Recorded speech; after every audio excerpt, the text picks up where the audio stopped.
ना तुला मी ताकीद करते, घरी कुणाच्या जाऊ नको रे.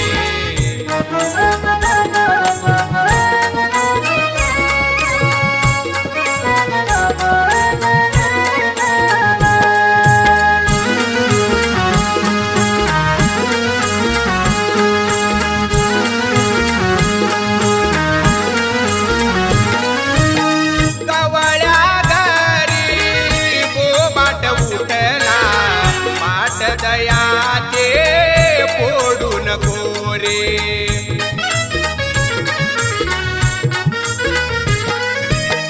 कवळ्या